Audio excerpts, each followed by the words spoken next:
GHSK ಮಧ್ಯಘಟ್ಟ ಶಾಲೆಯ 9ನೇ ತರಗತಿ ವಿದ್ಯಾರ್ಥಿಗಳಾದ ನಾವು ಈಗ ನಿಮ್ಮೆಲ್ಲರ ಮುಂದೆ ವಿಜ್ಞಾನದ ಸೆಮಿನಾರ್ನನ್ನು ಪ್ರಸ್ತುತಪಡಿಸುತ್ತಿದ್ದೇವೆ. ನಮ್ಮ ತಂಡದ ಹೆಸರು APJ ಅಬ್ದುಲ್ ಕಲಾಂ. ನಮ್ಮ ತಂಡದಲ್ಲಿ ಒಟ್ಟು 6 ಸದಸ್ಯರಿದ್ದೇವೆ. ಜ್ಯೋತಿ, ಅರ್ಷಿತಾ, ತನುಶ್ರೀ, ಪ್ರಜ್ವಲ್ಜಿ, ನಿತಿನ್ PS ಹಾಗೂ ಪುನೀತ್. ಮೊದಲನೇದಾಗಿ ನಮ್ಮ ತಂಡದ ಪರವಾಗಿ ವಿಜ್ಞಾನದ ಕವನ ಹಾಗೂ ಪಾಠ ಸಂಬಂಧಿತ ಕವನ.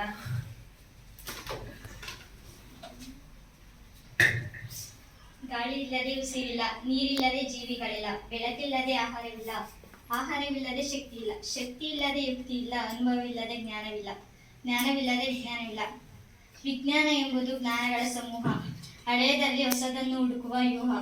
ಬೆಳಗಲಿ ವಿಜ್ಞಾನ, ತೊಲಗಲಿ ಅಜ್ಞಾನ, ಮೂಢ್ಯತೆ ಅರಿಸಿರಿ, ವಿಜ್ಞಾನ ಬೆಳೆಸಿರಿ.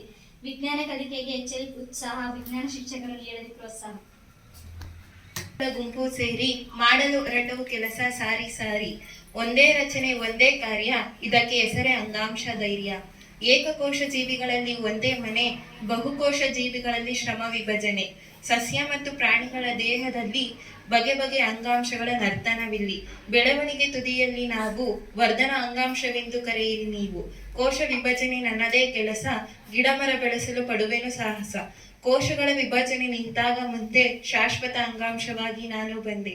ಪ್ಯಾರಂ ಕೈಮ, ಕೋಲಂ ಕೈಮ ಮೃದುವಾದ ಜೀವ, ಸ್ಕ್ಲೀರಂ ಕೈಮದಿಂದ ನಾರಿನಂತ ಬಲವ. ಕ್ಸೈಲಂ ತರುವುದು ಬೇರಿನ ನೀರನ್ನು, ಫ್ಲೋಯಂ ಹಂಚುವುದು ಎಲೆಯ ಹುಣಿಸನ್ನು. ಸಸ್ಯದ ರಕ್ಷಣೆಗೆ ಉಪಿಡ್ರಮಿಸ್ ಕಾವಲು, ಉಗಮನದ ಅರಿವು. ದೇಹದ ಕಾವಲುಗಾರ ಈ ಅನುಲೇಪಕ, ರಕ್ಷಣೆ ನೀಡುವುದರಲ್ಲಿ ಇವನೇ ನಾಯಕ. ಸಂಯೋಜಕ ಅಂಗಾಂಶವು ಜೋಡಿಸುವುದು ಮೂಳೆ, ರಕ್ತವು ಓಡುತ್ತ ಜೀವವ ಕಾಯುವ ವೇಳೆ. ಓಡಲು ಆಡಲು ಸ್ನಾಯು ಅಂಗಾಂಶ ಬೇಕು, ಹೃದಯದ ಸ್ನಾಯುವು ದಣಿಯದೆ ದುಡಿಯಬೇಕು. ಮೆದುಳಿನ ಸಂಕೇತ ತರುವುದು ನರ ಅಂಗಾಂಶ, ನರಕೋಶದ ಜಾಲವೇ ಜೀವನದ ಸುಂದರ ದೃಶ್ಯ.